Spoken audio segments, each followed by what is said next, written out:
Your strumming pattern is offensive to me. Your strumming pattern is offensive to me. On your guitar, the strumming pattern, yeah, it's offensive. I was 3 months into my career as a pastor. And I was sitting in my office. Across the desk from me was an elder from the church. He was some 40 years older than me. He was a physician and important in the church, and he was telling me these words about my guitar playing on the previous week.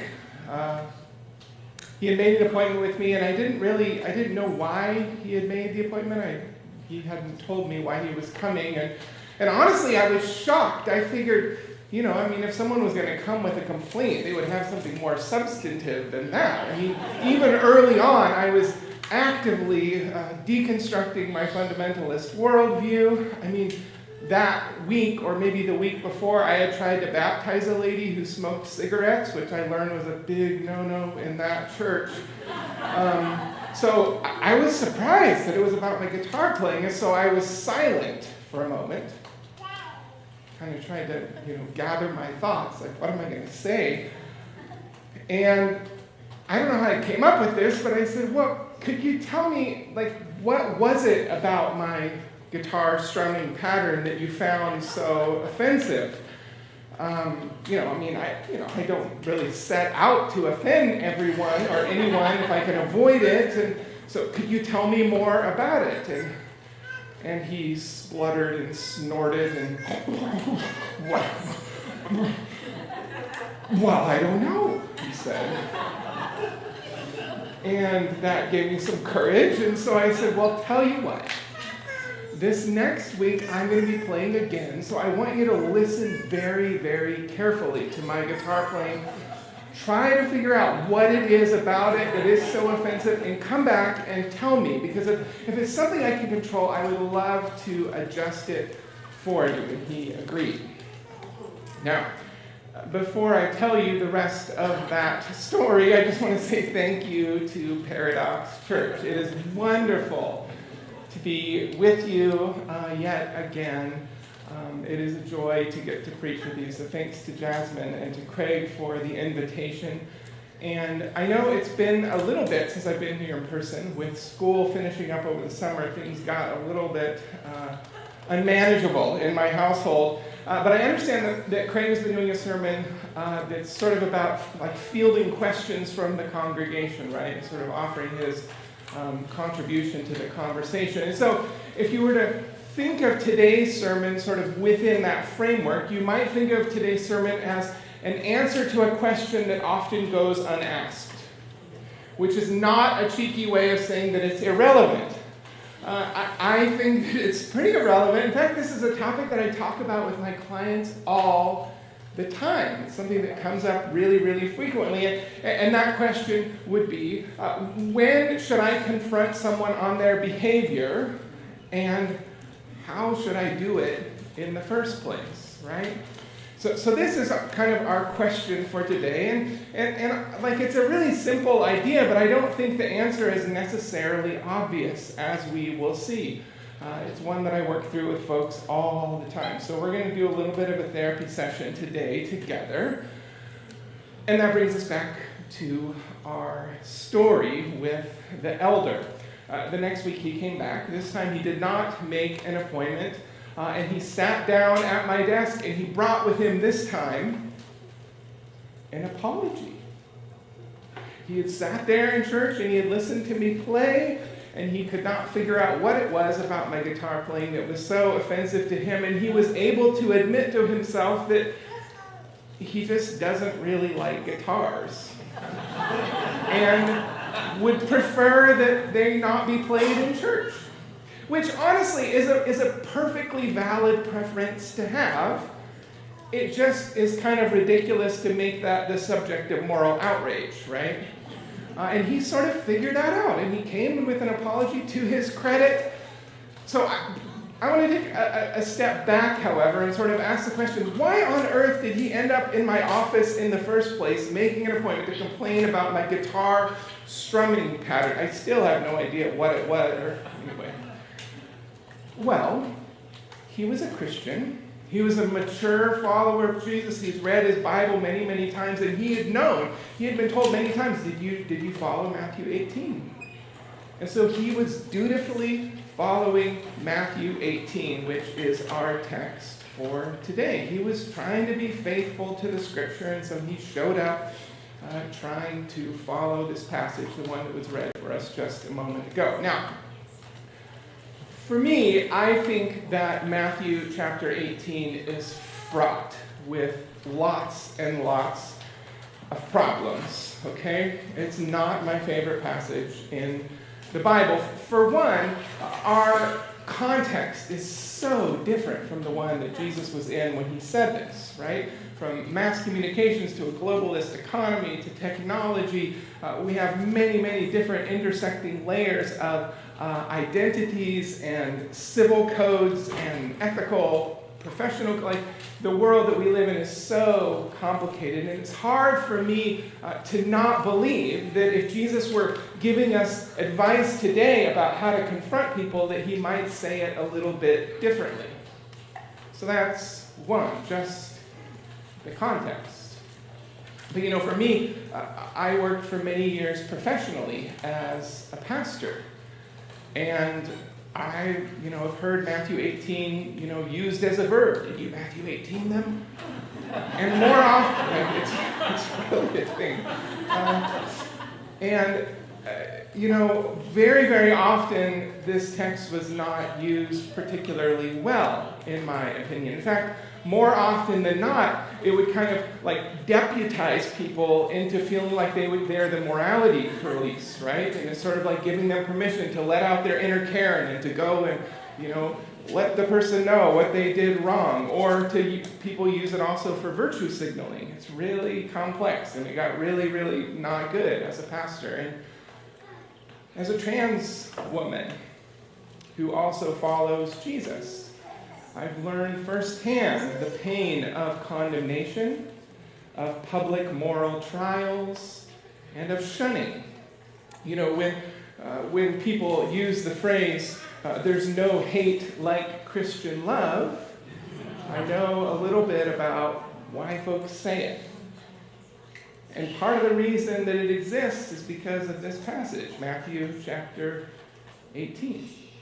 But these aren't the only harms that have come by way of Matthew 18. The papal system of authority in the Roman Catholic Church, in part, is due to this passage. There's that phrase in there, whatever you bind on earth will be bound in heaven, whatever you loose on earth will be loosed in heaven. In part, that text is used as the basis for such bounteous gifts as mandatory confession, an all-male clergy, excommunication, an indulgences system.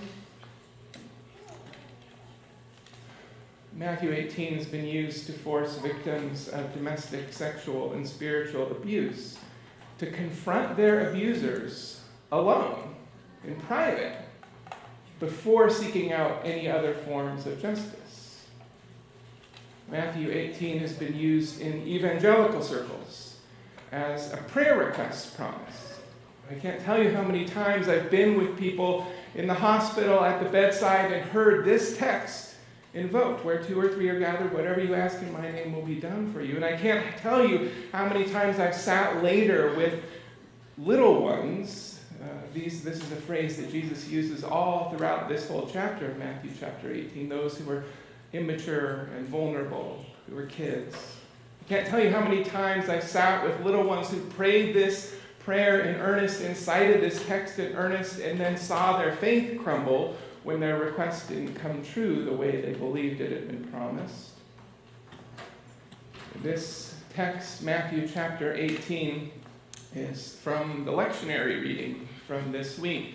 One of the other passages in the lectionary is Ezekiel chapter 33. It uses the phrase watchman, And it evokes this image that the church or the children of Israel are responsible collectively for individual people's sin in their community. And that if the community doesn't speak out and identify that sin in an individual, that the whole community is culpable. And so it tells Israel, you have to be watchmen. And so televangelists got a hold of that, and they combined Ezekiel with this text in Matthew. And so we ended up with a weaponized gospel where street preachers are out on the corner shouting us down, condemning us because they feel obligated as watchmen.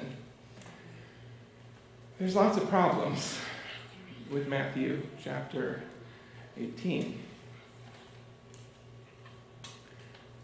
So with all the pitfalls, what do we do with a passage like this? Ought we to confront people or ought we not? How do we manage through it? Well, I want to throw the question right back at you, and I want to ask for a little bit of audience participation. So I don't know if we can bring up the house lights just a little bit. I mean, it can still be dark, but I'd love to be able to see you all. And I'm going to lay out a bit of a spectrum. You can kind of see it here on the screen, right, from left to right. This is a spectrum. And in this spectrum, we're going to illustrate the intensity of confrontation. Right? So imagine you're going to confront someone, they did something wrong to you, they did something, right, we'll talk about it in a moment, but we're going to think about the intensity with which we go and speak to them. On one end of the spectrum is passivity, right? And on the other end of the spectrum is aggression, and probably assertiveness is somewhere in the middle. So by show of hands, we're going to go through some options, and I want to invite you to be vulnerable right along with me and to kind of raise your hand. I want you to imagine that someone has harmed you, they talked behind your back, they betrayed your trust, you told them a secret and they told someone else about it, you got left out of a group, you were belittled, they stole something from you, all right? So picture that, you've been wronged and you're thinking, I got to go talk to this person. And I want you to think about how forcefully you usually would bring that confrontation. This sort of what's typical for you? Where are you most of the time? So who over here, right? We're this way, right? Okay, it's backwards up there. So who over here is with me who are avoidant? Who are my people? My people. Yes, we're not alone. Some of us over here, we're the ones, we justify it, or we dissociate, right? We have all kinds of tricks to avoid having to confront anyone. We internalize it. We may even quote the Bible. We may say, in John chapter 3, it says that Jesus did not come into the world to condemn the world, and so by God, neither do I, right?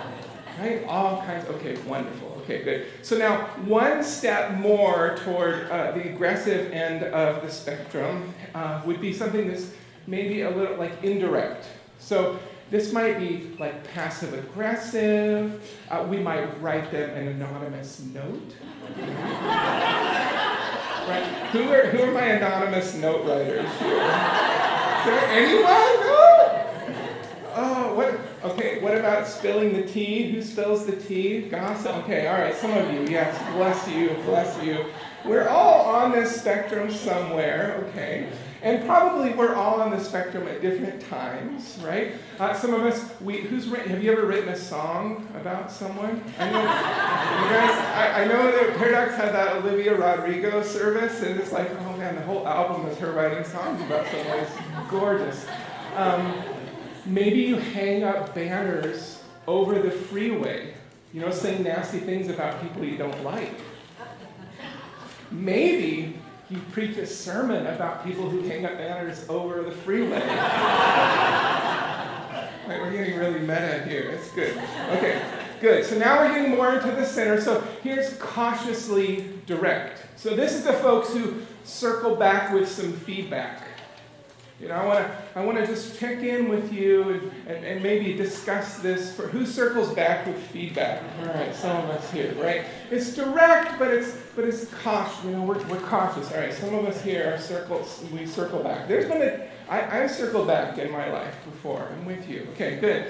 One step further is confidently direct. So this is like what your therapist wants you to do, right? Like, speak who's here, right? You say your boundaries, we say what we want, this is what I need, this is the harm that was caused, these are the consequences, this is what I'm okay tolerating. Who's over here in the confidently direct? Wonderful, wonderful. You all been to therapy, it's beautiful. I took a course, I work at the LGBTQ Center of the Desert in Palm Springs, and we just did a course as a staff on anti-racism, and I learned the term calling in, right? So it's sort of in contrast to calling out. Calling out is like what we do on Twitter or whatever, or we do it on TikTok. Calling in is this, right? Calling in is we have, a one-on-one, heart-to-heart conversation, and we have a conversation about what happened and how it hurt and what I expect in the future going forward, especially if we're going to have a relationship. It's a beautiful thing. So the final one would be direct retaliation, right? So this is revenge. This is, I know God says that he will have vengeance, but I'm going to have vengeance a little bit right now. So this would be the calling out, right? This is the public confrontation. It may be overt. It may be. Is there anyone here? Let's say it this way: has anyone here ever been on this end of the spectrum? Over here, has anyone ever taken revenge? Anyone? There's some of you who are brave. Bless you. Bless you. Yeah, we're all over the place. Okay, we can bring the lights back down. Thank you. Wonderful. So there's a whole wide array of ways that we can think about responding, and this is just about intensity. This isn't even speaking about love and how do we define what love is. So when we think about Matthew chapter 18, not only is the text fraught with misuse and pitfalls and potholes, and it also, I think, is very nuanced. In fact, I think that you'd have a hard time convincing me that, Jesus' ideal here in Matthew is at any certain place along this spectrum. I think it could be in many different spots along this spectrum, depending on the circumstance. And so, as a consequence, one of your takeaways today for you as an individual, well, for one, they're going to vary, but one of your takeaways is probably going to be determined in some ways by your personality, by your history, what you've been through, your privilege. It's going to be determined by a whole host of things. So if you're someone who tends to kind of be a busybody, right? You're in everyone's business all the time, drawing boundaries left and right. Part of the message of today may be to consider, well, when should I be more quiet? Right? For some of us, where we may be really, really tempted to, put our own banner up or whatever. Like, there may be some of us who are here that we need to learn how to use our words better, right? To sort of evoke the parenting language, right? Instead of hitting, instead of retaliation, can we use words instead?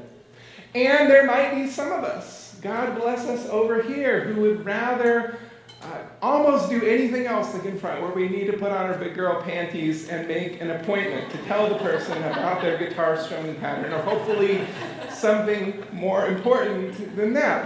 But the message today, it may be different for different ones of us, right? Depending on where our starting point happens to be. So before we kind of close it out this morning, I have one more observation to make.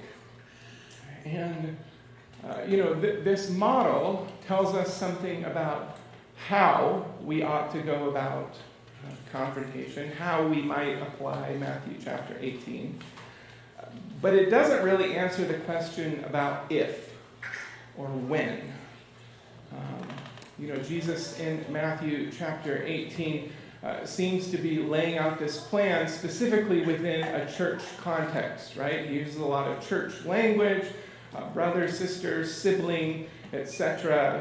Let them be like an outsider to you or whatever. So he seems fairly clear that he's speaking that the context of this confrontation, and this is answering if or when we should speak up. It seems like he's narrowing it specifically to folks that are within your religious or spiritual community and not outside.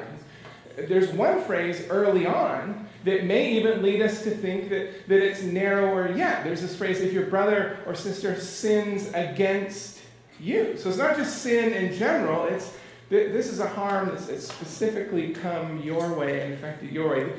The only problem with this is that the oldest manuscripts, it leaves out this phrase. And that's pretty common, and usually textual critics, they say the harder reading and the shorter reading is usually the autograph, is usually the authentic one. And so that's why it's about half and half. If you read through different translations of this text, about half and half will have this phrase, sins against you, and about half that don't. So it may be that narrow or it may be a little bit wider. And most of the versions, like if you were to read the NIV, it'll have a note there and it'll say earliest manuscripts omit this phrase. So, we're not totally clear, but it doesn't really point out the seriousness of the sin or the harm of the sin or anything like that. So, we have some limited information from the text, but so I want to suggest to you 3 really quick interrelated factors that I think can help us determine, if and when we should confront. And now we really are going to therapy. This is like something I would do in my room with a client. So the first factor, I think, is relationship. You got 2 spectrums in one sermon from me. I just want to let you know how lucky you are. So one of those factors, I think, has to do with relational closeness, right? So if a person happens to be, a stranger from us, then whether or not we choose to confront them, it may be different than if this person is a very, very close friend. Like, what's the nature of the relationship? Has this person asked me for feedback, right? Have they told me, hey, look, if I do that in public again, you've got to talk to me, right? Have they asked for, are they a family member? Are they part of a church? Or are they, an acquaintance? Are they a coworker? Is it someone I saw walking down the side of the street? Is it someone that I said something I didn't like on Twitter, or on X? Where on the spectrum of relationship are they? And in general, I would say that, the greater the level of relational intimacy, the more likely it is that we're going to confront a person, right? And the more they're a stranger, the less likely we are to confront them, right? And so, and this is kind of a spectrum. You can kind of see the red over here and the blue over here, right? So blue is like, we're not going to confront. Red, we are going to confront. We're going to leave this up here. So that's one factor. The second factor has to do with harm. What harm was caused? Now, when Jesus was speaking, he was working within a little bit more of an authority worldview of ethics, right? And in postmodern America, we're still kind of fighting over this, but many of us in postmodern America, we work off of an ethic that has to do with harm. How much harm was caused? Was the harm that was caused, was it very, very damaging, very dangerous, very harmful? Or, was it, nothing at all? Was it benign, right? And again, this is something that I think has an impact. When I start a therapy relationship with a client, we give all sorts of disclaimers about the scope of our service and what happens if you don't show up and whatever. But one of the things we talk about is confidentiality. And I give them, a spiel, something like this. Everything we talk about in therapy is protected. It's completely confidential between you and I. I will not talk with anyone about it. Even if your spouse or your mom calls me, I won't share this information. It's purely between us. However, there are a couple of narrow exceptions to that rule. If you let me know that there is child abuse happening, if you let me know that there's elder abuse happening, if you let me know that you intend to harm yourself or to harm someone else, I may have to break our confidentiality agreement. And if I'm going to break it, I will let you know that I'm going to have to break it out. I'm not going to keep that from you, but there are limits. And what we call that is, it's part of professional ethics. And if you're a physician or an educator or you work in medicine or you work almost in any kind of public facing job, you too are a mandatory reporter, is what we call it. If we learn about some harm going on, even if the person is a stranger, we have to tell. We have to call them out, or call them in, or both, if you will. And so even in our culture, in our society, and honestly, it's a legal thing, right? I can be held legally liable if I don't disclose those kinds of harms that I find out about. And I would tell you, I would guess that most of us in this room, if not all of us, who are mandatory reporters, we would say it's not just the legal thing to do, it's actually the ethical thing to do. I feel morally compelled to speak up. And so you could end up with a situation, well, so I would say that, so the more damaging, maybe this goes without explanation, but the more damaging, an action is, the more likely we are to speak up, right? And the more benign it is, the more harmless it is, the less likely we should be to speak up. And so we end up with this kind of, funny gradient, right, that runs from this corner over to this corner. It might be, I had a really hard time trying to make a concave gradient. You wouldn't believe how much time I spent trying to mess with this stupid thing.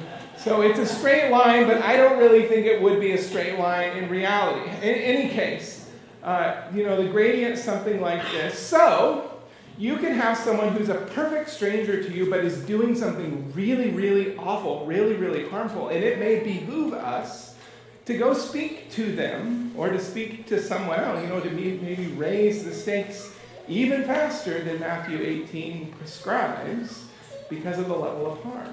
And similarly, we might have someone in our life who is very, very close to us, and they merely did something that was embarrassing to them.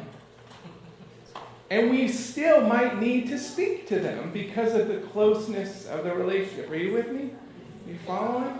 So this is how we figure out. Now, I said there were 3 factors, so here's the 3rd factor. Power and privilege warp this whole thing. All things are not equal. Power and privilege, our positionality in a context, in society, in history, it warps this whole graphic, in my royal opinion, right? So, if you find yourself as someone in a great position of authority or power, it probably would behoove you to be very, very careful about showing up at someone's office to complain about the guitar strumming pattern, right?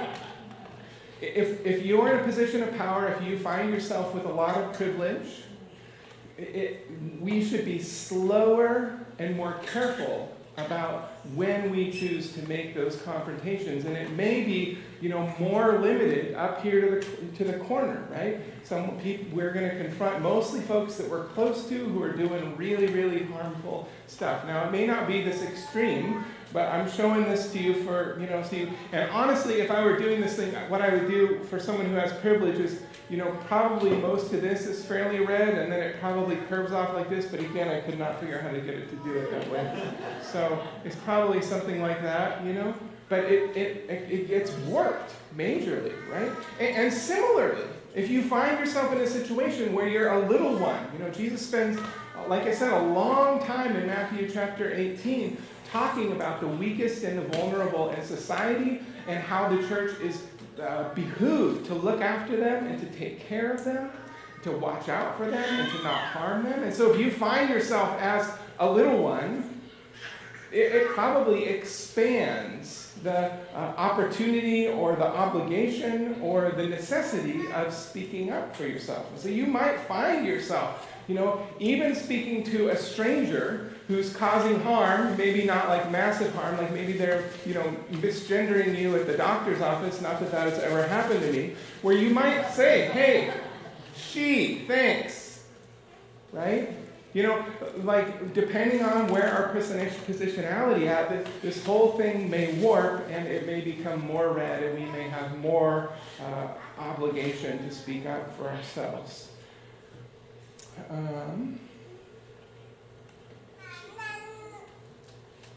So, at the beginning of the sermon, I told you that I don't like this passage. And I explain some reasons why. I want to close by sharing one reason that I do like it. Okay, so we're going to leave on a positive note. Early on in the passage, Jesus uses a phrase that I think is the emotional key in many ways to the whole chapter, but certainly to this particular paragraph. He uses the phrase, "You have gained your sibling." And see, I think Matthew chapter 18, at its core, is about the power of grace. I think it's about hope. I think it's about the beauty and wonder of relationships. I think it's about the goodness of humanity.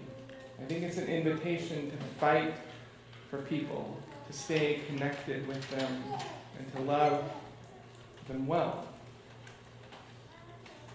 Last June in Denver, there was a beautiful story that came out of Pride Fest. Maybe you heard a little bit about it. There was a man named Justin Nash.